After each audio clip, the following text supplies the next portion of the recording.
Appuyer les réformes et harmoniser les systèmes d'enseignement supérieur pour améliorer la qualité de la ressource humaine et favoriser l'intégration régionale. Dans ce numéro, Impact 8 se rendra à Lomé et à Niamey pour voir comment l'UEMOA contribue au développement de l'enseignement et de la formation de ses États membres.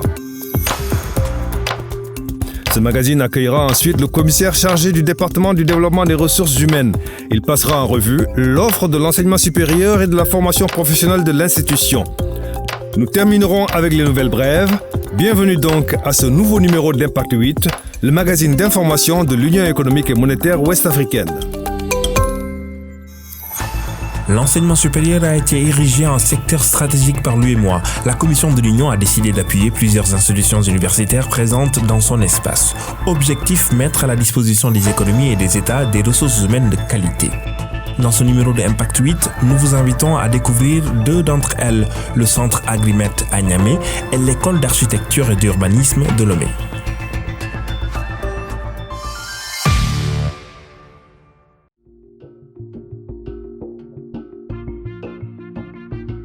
Dans des pays en pleine construction et qui aspirent à l'émergence comme ceux de la zone UEMOA, tous les secteurs ont besoin de personnel compétent. Ingénieurs, chercheurs, économistes, gestionnaires. Former sur place les ressources humaines dont il a besoin, c'est un des grands défis que l'UEMOA veut relever. Plusieurs institutions d'enseignement supérieur reçoivent un appui de l'Union dans cette optique. L'École africaine des métiers de l'architecture et de l'urbanisme, qu'abrite la capitale togolaise, en fait partie. L'UEMOA nous appuie dans la formation initiale et aussi dans le renforcement des capacités. Donc, c'est ce contexte qui est là et que nous continuons encore à faire avec l'UEMOA. La conception d'une ville africaine, appelée à accueillir toujours plus de citadins, prenant en considération les réalités locales, modernes et tournée vers le futur, est devenue une exigence. À cause du boom démographique combiné à une urbanisation accélérée.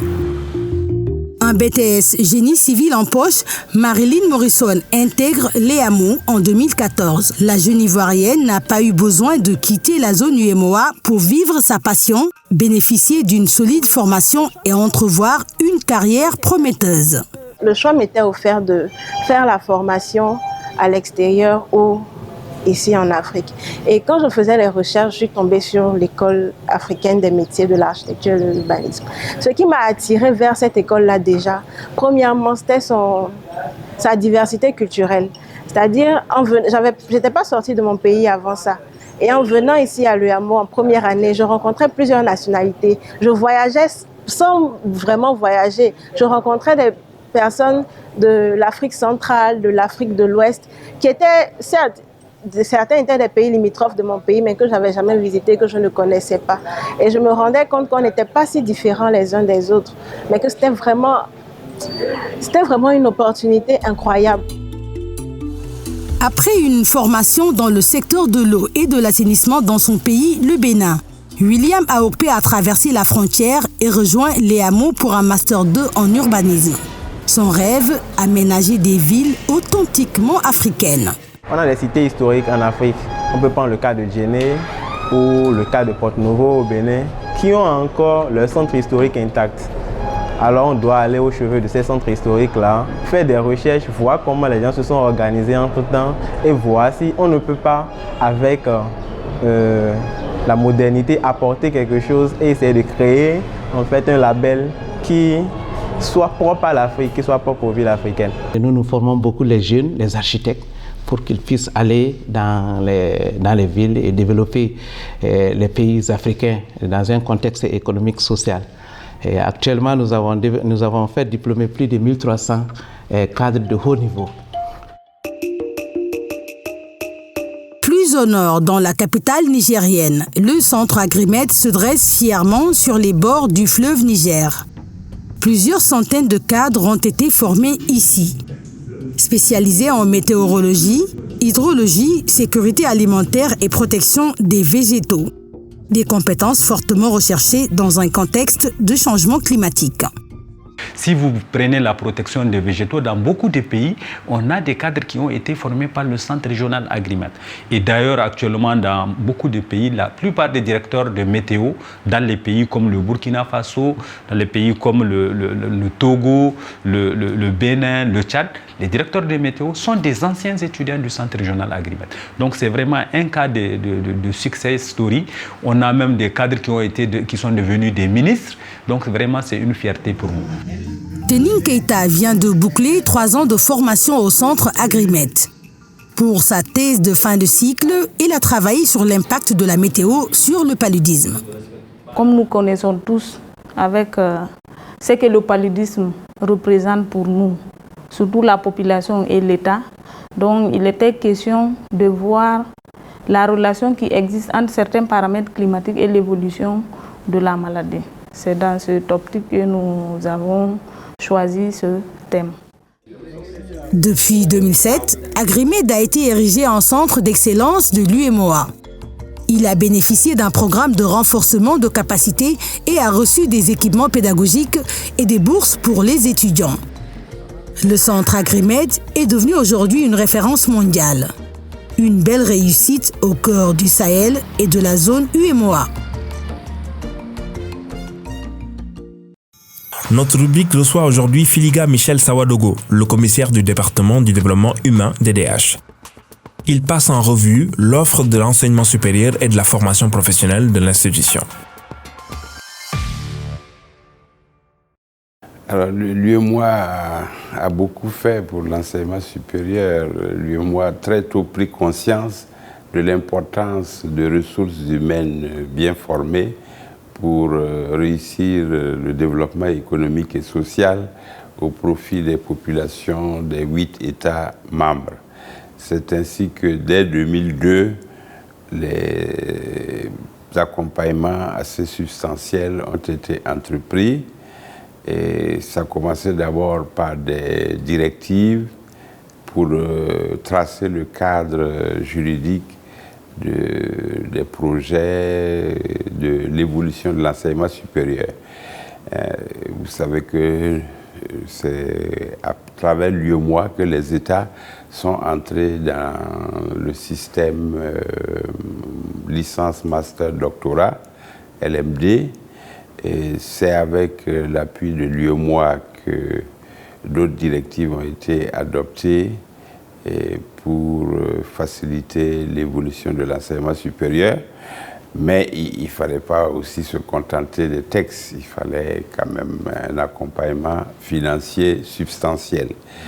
C'est ainsi que, au total, plus de 30 milliards de francs CFA ont été injectés au profit de l'enseignement supérieur.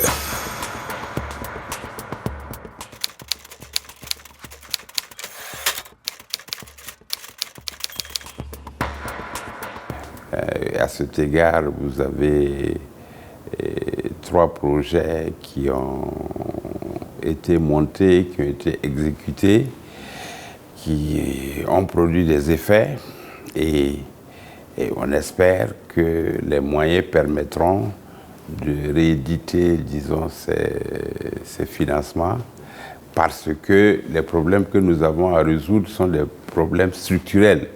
Les problèmes structurels, un seul projet ne peut pas permettre de les résoudre. Alors je vous cite ces projets-là. Il y a le projet d'appui à l'enseignement supérieur PAES qui a permis donc d'appuyer l'enseignement supérieur dans les différents domaines, dans, disons, l'appui aux institutions, l'équipement, les questions de pédagogie universitaire de grandes masses.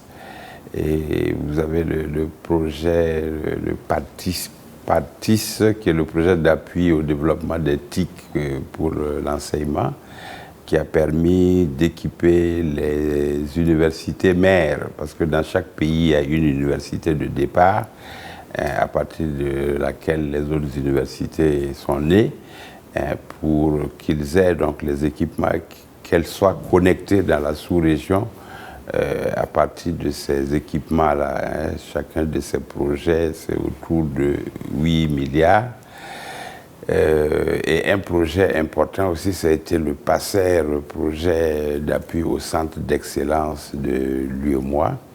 Et ce projet a permis de mettre 8 millions à la disposition d'une vingtaine de centres d'excellence. Si vous voulez qu'un système fonctionne bien, il faut qu'il y ait des institutions d'excellence qui poussent les autres aussi à relever leur niveau.